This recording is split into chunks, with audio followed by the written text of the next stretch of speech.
شہزاد صاحب، تو کیا یہ معروضی حالات کا جبر ہے، پالیسیاں ذمہ دار ہیں، یا سیاسی قیمت کا کوئی خوف ہی نہیں ہے فیصلہ سازوں کو؟ نہیں، بہت اچھا سوال، خاص طور پہ یہ جو آخری آپ نے، لیکن اس سے پہلے دو چیزیں ہیں میرے خیال میں ہمارے ویورز کو ضرور پتہ رکھنی چاہیے کہ جو پیمانہ طے کیا گیا ہے وہ یہ ہے کہ جو آدمی 8,480 روپے سے 1 روپیہ زیادہ کماتا ہے مہینے کے اندر، یعنی 8,481، چلیں 8,500 کہہ لیتے ہیں، اگر آپ 8,500 روپیہ کماتے ہیں مہینے کا تو آپ غریب نہیں ہیں۔ یہ تو ایک سب سے بڑی خبر میرے خیال ہے پاکستانیوں کو ضرور پہنچنی چاہیے۔ یہ ہے ڈیفینیشن پاکستان کی حکومت کی، جو اعداد و شمار ہم جس کے اوپر بحث کر رہے ہیں اس کی بنیاد یہ ہے کہ 8,500 اگر آپ کماتے ہیں تو آپ غریب نہیں۔ غریب نہیں. اور اس سے جو کم کماتے ہیں اس کے اندر اضافہ جو آپ نے بتایا، پتہ نہیں کتنے فیصد اضافہ ہو چکا ہے اس کے اندر پچھلے 11 سال کے اندر، ہائیسٹ۔ اچھا، تو ایک تو یہ چیز ہوگی۔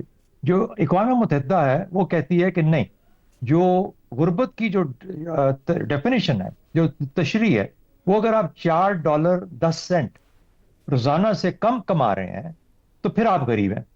اگر وہ دیکھا جائے اور آج کے ڈالر اور روپے کے حساب سے دیکھا جائے تو کم از کم 35,000 روپے آپ کی تنخواہ ہونی چاہیے، یا 35,001 روپے، ٹو بی ایبل ٹو سے کہ میں غریب نہیں۔ اور جو 35,000 سے کم لے رہے ہیں وہ غریب ہیں، اور جب اس کو دیکھتے ہیں تو وہ جو شرح ہے وہ پھر 7 کروڑ نہیں ہے، وہ 12 کروڑ کے قریب جا پہنچتی۔ تو یہ غلط بات ہے کہ 7 کروڑ عوام غریب ہیں۔ اصل میں غربت کی لکیر سے تقریباً آدھا ملک، 47 to 48% جو ہے وہ اس سے نیچے ہے۔ ایک اور اس میں بڑا انٹرسٹنگ آپ نے دیکھا ہوگا، وہ یہ کہتے ہیں کہ یہ پورا ملک جو ہے ہمارا ماشاءاللہ، اس میں 90 لاکھ لوگ ملک سے باہر ہیں۔ وہ جو 90 لاکھ لوگ ملک سے باہر ہیں وہ 40 ارب ڈالر کماتے ہیں اور ملک کو دیتے ہیں۔ ان کی جو واپس آتے ہیں پیسہ وہ 40 ارب آتا ہے ہمارے پاس۔ اور یہ جو پیچھے 25 کروڑ ہیں یا 24 کروڑ جو پیچھے رہ گئے ہیں 250 ملین میں سے 24 کروڑ ادھر کے اور 1 کروڑ جو باہر ہے، 90 لاکھ کے قریب، 90 لاکھ 40 ارب، اور یہ جو 24 کروڑ ہیں یہ بھی 40 ارب پروڈیوس کرتے ہیں، اس سے زیادہ یہ بھی پروڈیوس نہیں کرتے۔ تو یہ حالت ہے آپ کے ملک کی، اور اب آپ کو غربت کی سمجھ آ جاتی ہے کہ جہاں پر آپ کی پیداواری نہیں ہے، جہاں پر آپ کے روپے کی قدر پچھلے کوئی 25 سال کے اندر یا 20 سال میں کہاں سے کہاں 30 سے 40% کم ہو چکی ہے، تو آپ غریب سے غریب تر ہوتے جا رہے ہیں۔ اور اس وجہ سے بھی نہ نوکریاں ہیں، نہ گروتھ ہے، نہ کوئی پیداوار ہے، اس وجہ سے آپ بہت زیادہ اس جگہ کھڑے ہیں۔ اب آ جائیے آپ کے سوال کی طرف، عوامی رد عمل۔ دیکھیے، عوامی رد عمل کو تو عوام کو تو ہم نے مار کے رکھ دیا، اس میں تو اب رد عمل بیچاروں کے پاس ہے ہی کچھ نہیں رہ گیا۔ سروائیول کی جنگ ہے، کس طرح میں اپنی 2 وقت کی روٹی، اور اگر نہیں 2 وقت کی روٹی ملتی تو میں خودکشی کیسے کر سکتا ہوں بچوں سے۔ یہ حل ہے، یہ 2 آپشنز ہیں، ان میں سے ایک آپ کو چوز کرنا ہے۔ 2 وقت کی روٹی کا بندوبست کر لیں یا اپنی خودکشی کا بندوبست کر لیں۔ اقتدار کا نشہ کب نہیں تھا اس ملک کے اندر، یا پوچھ گچھ کے لیے کوئی نظام کب تھا یہاں پہ اس ملک کے اندر؟ تو میرا خیال ہے یہ سب چیزیں مل کے ہی پاکستان کی اس وقت کی کہانی بیان کرتی ہیں۔ سوال صرف یہ پیدا ہوتا ہے کہ یہ کب تک چلے گا، کیونکہ ہمیں ڈرنا چاہیے اس وقت سے جب اس کا نظام کا چلنا بند ہو جائے گا، ورنہ پاکستان سے بہتر چراگاہ آپ کو شاید دنیا بھر میں کہیں نہیں ملے گی۔ جس کو چرنا ہوتا ہے وہ پاکستان واپس آ جاتا ہے، چرتا ہے، خوب چرتا ہے، اور پھر ملک سے باہر چلا جاتا ہے۔ تو پاکستانی عوام جنہوں نے یہاں رہنا ہے ان کے لیے یہی ان کی مقدر لکھ دیا گیا ہے، اور اس کی وجوہات میں نے بتا دی ہیں آپ کو، زیغم صاحب نے کچھ اور بتا دی، اور باقی ساتھی بھی کور کریں گے۔ لیکن بدقسمتی ہماری یہ ہے کہ ہم اس چکر میں پھنسے ہوئے ہیں جہاں کچھ بھی نہیں ہو پا رہا۔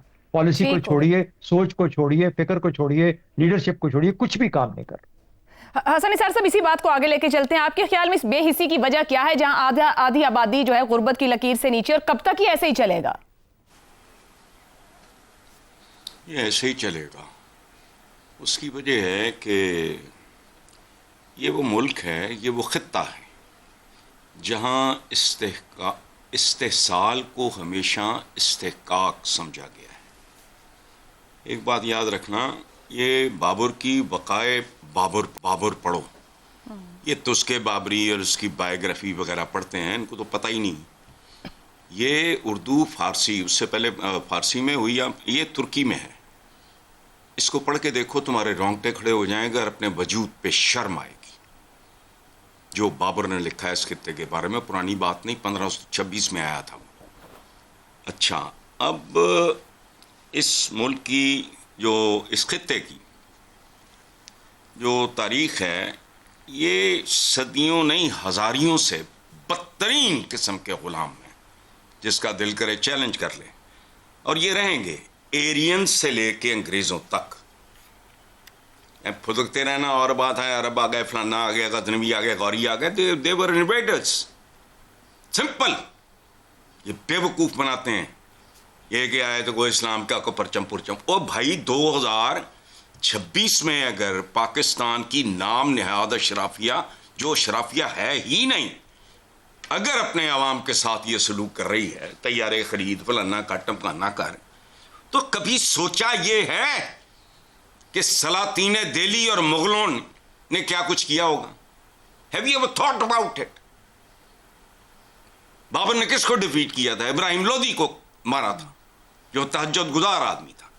سو غلام تھے، ہیں اور رہیں گے. میرا جو ایک فیوریٹ ہے نا کہ ڈی این اے ایرین سے اٹھاؤ، بات سمجھ آ جائے گی. لے کے بیٹھ جاتے ہیں ادھر ادھر، یہ ہو گیا بلند ترین چھتا فلانا ٹمکانا. کئی سال ہو گئے، کان پک گئے سنتے سنتے. نہیں، یہ کہتے ہیں چھتر مارنے والوں کی تعداد بڑھاؤ. This is what they deserve.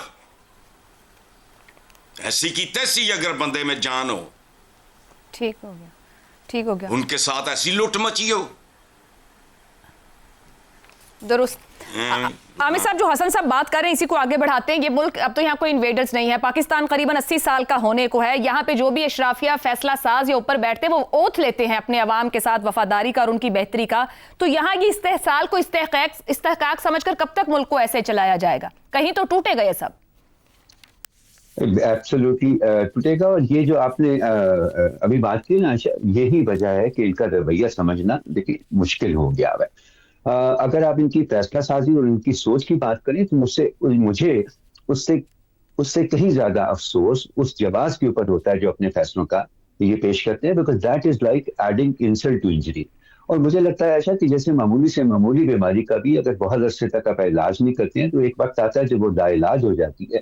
بالکل اسی طرح سے مجھے لگتا ہے کہ ان لوگوں کی سوچ اور ان کی فیصلہ سازی جو ہے نا، وہ ہمارے ترجیحوں اور تبصروں سے بہت دور اب کسی اور ہی پلانٹ کی مخلوق بن گئی ہے.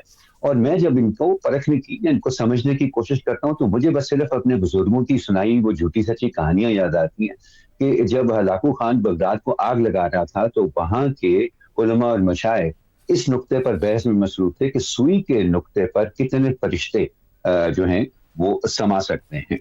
تو مجھے یہ کہانی اس لیے نہیں ہمیں سنائی جاتی تھی آشا کہ یہ سچی ہوتی تھی، بلکہ وہ اشرافیہ کے زوال کی نشانیوں کے طور پر ہمیں سنائی جاتی تھی. اور مجھے اسی طرح کے زوال کی نشانیاں یہاں پر بھی نظر آ رہی ہیں. افسوس اس بات کا عائشہ کہ یہ میرے لیے یہ دیکھنا مشکل ہے کہ اس زوال سے پیدا ہونے والی جو سیاسی خلا ہے اس سے جو تبدیلی آئے گی کیا نیسیسریلی وہ عوام کی بہتری کے لیے آئے گی، یہ تو میں نہیں کہہ سکتا. لیکن ایک بات جو میں یقین سے کہہ سکتا ہوں نا کہ یہ جو سوچ اور اس طرح کی جو فیصلہ سازی ہے جو ہمیں پاکستان میں دیکھنے کو مل رہی ہے، اس سے جو سیاسی خلا پیدا ہوگی، جو بھی قوت اس کو پر کرے گی، اس میں ان لوگوں کی کیا ان کی آنے والی نسلوں کی بھی کوئی جگہ نہیں ہوگی.